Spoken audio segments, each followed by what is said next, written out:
Madhya Pradesh board कक्षा 9वीं के विद्यार्थियों को प्रश्न बैंक के प्रश्नों को उत्तर बताने वाला हूं। तो ये गणित सब्जेक्ट है। गणित सब्जेक्ट के अध्याय 7 से जितने भी आईएमपी प्रश्न है वो सारे के सारे मैं आपको बताने वाला हूं। ठीक है, तो चलो सभी का उत्तर मैं आपको दिखा देता हूं। इनको पढ़ के आपको अर्धवार्षिक और वार्षिक पेपर में जाना है। ठीक है, तो चलो दिखाते हैं प्रश्नों को। तो देखो पहला प्रश्न क्या है। पहला प्रश्न है, दो आकृतियां सर्वांग सम होती है यदि उनका क्या होता है, एक ही आकार और माप हो। देखो सर्वांग सम होने के लिए मैं आपको थोड़ा सा ट्रिक बता देता हूं। दो त्रिभुज है, मान लो ऐसे ही छोटा सा बनाता हूं, दो त्रिभुज, ये दो त्रिभुज है। ठीक है, तो ये भुजा जितना है उतना ये भुजा रहेगा, ये वाला भुजा जितना है उतना ये, और ये वाला भुजा जितना है उतना ये भुजा, मतलब सेम सेम भुजा एक बराबर होना चाहिए, तभी वो क्या होगा, सर्वांग सम। और सर्वांग सम जो होगा वो ऑटोमेटिकली समरूप होगा ही होगा। ठीक है, इसलिए पहला आप इसका क्या रहेगा, आंसर रहेगा। दूसरा देखो, त्रिभुज की बराबर भुजाओं के सम्मुख कोण होते हैं तो समान या बराबर होते हैं। तीसरा प्रश्न देखो, एक समकोण त्रिभुज एबीसी में कोण बी समकोण है और यदि सी बराबर 45 हो तो एक कोण की माप बताइए। तो एक कोण की माप भी क्या होगा, 45 ही होगा। ठीक है, ऐसे प्रश्नों में आपको क्या लेना, जो दिया है उसी वही उसका उत्तर रहता है।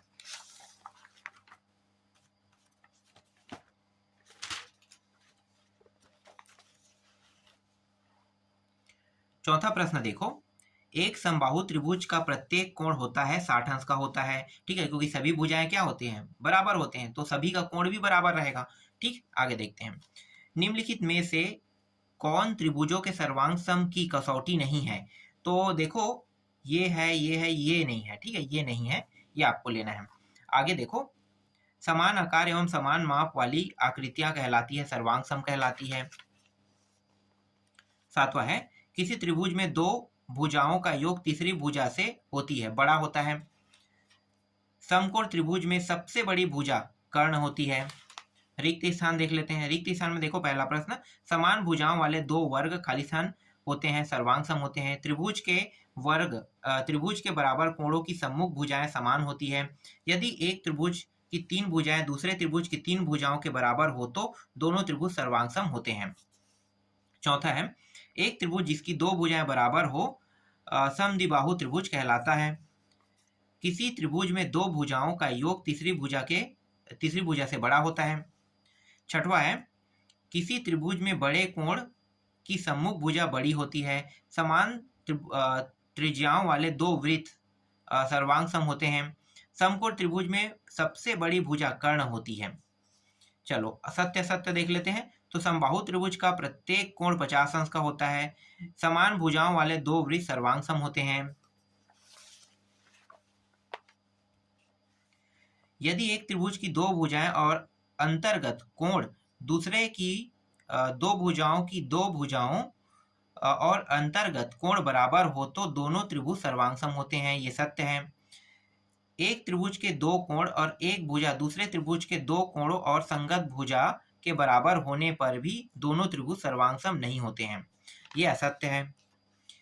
एक त्रिभुज के दो कोण और अंतर्गत भुजाओं दूसरे त्रिभुज के दो कोणों और अंतर्गत भुजाओं के बराबर हो तो दोनों त्रिभुज सर्वांग सम होते हैं, ये सत्य है। समान त्रिज्याओं वाले दो वृत्त समरूप होते हैं, सत्य है। दो आकृतियां सर्वांग सम होती है यदि उनका एक ही आकार हो और एक ही माप हो, ये भी सत्य है। यदि दो त्रिभुज में संगत कोण बराबर हो तो त्रिभुज सर्वांग सम होते हैं, असत्य है। समबाहु त्रिभुज के तीनों कोण बराबर होते हैं, सत्य है। नहीं, समबाहु त्रिभुज के सम द्विबाहु है, सम त्रिबाहु होता है ना, तीनों कोण क्या होते हैं, बराबर होते हैं। ये द्विबाहु है इसलिए दो ही कोण बराबर होंगे। ठीक, इसलिए असत्य है। यदि एक त्रिभुज की तीनों भुजाएं दूसरे त्रिभुज की तीनों भुजाओं के बराबर हो तो त्रिभुज सर्वांग सम होता है, ये सत्य है। इसके बाद देखो, एक शब्द एक वाक्य में उत्तर, सर्वांग सम आकृति किसे कहते हैं।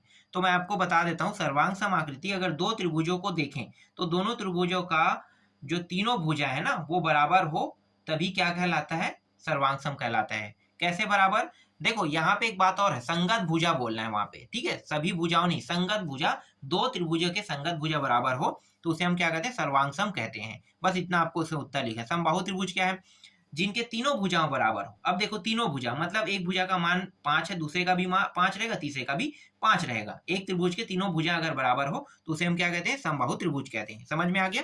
आगे देखो, समबाहु त्रिभुज के प्रत्येक कोण की माप 60 अंश होता है। जब तीनों भुजा बराबर है तो कोण तो 60-60 में बटेगा ना, तभी तो 180 होगा। आगे देखो, समान आकार एवं समान माप वाली आकृतियां क्या कहलाती है? सर्वांग सम। जिस त्रिभुज जिसकी तीनों भुजाएं समान हो उसे कौन सा त्रिभुज कहते हैं? समबाहु त्रिभुज कहते हैं। किसी त्रिभुज के अधिकतम कितने समकोण हो सकते हैं? तो अधिकतम 1 हो सकते हैं। किसी त्रिभुज में कम से कम कितने न्यून कोण हो सकते हैं? 2। त्रिभुज के तीनों कोणों का योग कितना होता है? 180 अंश। एक त्रिभुज में कितनी भुजाएं, शीर्ष एवं कोण होते हैं? कोण होते हैं लिखे, तो उत्तर क्या लिखोगे? उत्तर लिखोगे 3 भुजाएं, 3 शीर्ष और 3 कोण होते हैं। ठीक है, एक त्रिभुज में 3 भुजाएं होंगे, 3 शीर्ष होंगे और 3 कोण होंगे, याद रखना। चलो अब देख लेते हैं एक एक नंबर के प्रश्न में सही जोड़ी मिलाओ देख लेते हैं। देखो, त्रिभुज जिसका एक कोण 90 अंश का हो उसे हम क्या कहते हैं? समद्विबाहु त्रिभुज कहते हैं। ठीक है, त्रिभुज जिसके दो भुजाएं समान हो उसे हम सम क्या कहते हैं? एक सेकंड, यहाँ पे कुछ गलती है क्या? नहीं, यहाँ जो एक ऐसा हो उससे समकोण कहते हैं, इसे हम समद्विबाहु कहते हैं। ठीक है, त्रिभुज जिसकी तीनों भुजाएं बराबर हो उसे हम क्या कहते हैं? समबाहु कहते हैं। समबाहु ये रहा। बड़े कोण की सम्मुख भुजा सर्वांग सम होती है। समान भुजा, एक सेकंड, क्या बड़ी होती है? समान भुजा वाले दो त्रिभुज होते हैं, क्या होते हैं? सर्वांग सम होते हैं। ठीक है, आगे देखते हैं। अब देखो, यहाँ पे 2-2 अंक के जो प्रश्न है उसको मैं आपको दिखा देता हूँ। त्रिभुज किसे कहते हैं? तो त्रिभुज जिसमें 3 भुजाएं होती हैं उसे त्रिभुज कहते हैं। सीधी सी बात है, एक शब्द में आप उत्तर लिख देना, जिसकी 3 भुजाएं होती है उसे त्रिभुज कहते हैं। यहाँ पे दिया है, उसको लिखने की जरूरत नहीं है। ठीक है, सर्वांग सम की भी परिभाषा मैंने बता दिया है। दो त्रिभुज के संगत भुजाएं बराबर हो उसे हम क्या कहते हैं? सर्वांग सम कहते हैं। ये लिखना है आपको, इसमें जो लिखा है उसको आपको नहीं लिखना है, ये थोड़ा सा टफ है। ठीक है, आर्य सर्वांग सम नियम, ये आर्य सर्वांग सम का मतलब क्या होता है? देखो मैं बताता हूँ। ठीक है, यदि दो समकोण त्रिभुज में एक त्रिभुज का कर्ण और दूसरे त्रिभुज के कर्ण और एक भुजा के बराबर हो तो दोनों त्रिभुज सर्वांग सम है। तो ये आर एच एस क्या होता है? दोनों त्रिभुज के कर्ण बराबर हो तो उसे हम आर एच एस सर्वांग सम कहते हैं। ये जो है 4 नियम है, इस नियम के बारे में मैं ज्यादा कुछ नहीं बताऊंगा, ये बहुत आसान नियम है। ये भुजा है, ये कोण है, ये भुजा है, कोण है, भुजा कोण भुजा नियम कहते हैं। ठीक है, तो इसका उत्तर मैं आपको बस दिखा रहा हूं अभी। ठीक है, ये इतना इंपॉर्टेंट नहीं होता ये प्रश्न। ये कोण भुजा कोण है, ये कोण कोण भुजा नियम है। ठीक है, क्या होता है समझ में आ जाएगा। ठीक है, आगे दिखाता हूं मैं अब आपको, जो इंपॉर्टेंट है उसको दिखा देता हूँ। देखो, ये प्रश्न है, त्रिभुज एबीसी में कोणे समद्विबाहु मतलब दो भुजा बराबर, तो एडी क्या है? इसमें लंब है। भुजा बीसी, बीसी क्या है? बीसी पर ही एडी लंब है। दर्शाइए कि ए बी बराबर ए सी। तो ए कहाँ पे है? 2 बार बी बी, यहाँ पे ए बी। ठीक है, ए बी बराबर ए सी, दोनों है, सिद्ध करना है। चलो कैसे सिद्ध करेंगे? तो देखो, दो त्रिभुज में कट गया है ना, तो देख सकते हैं दो त्रिभुज में कट गया है। तो हम क्या करेंगे? दोनों त्रिभुज के सभी भुजाओं को लेंगे।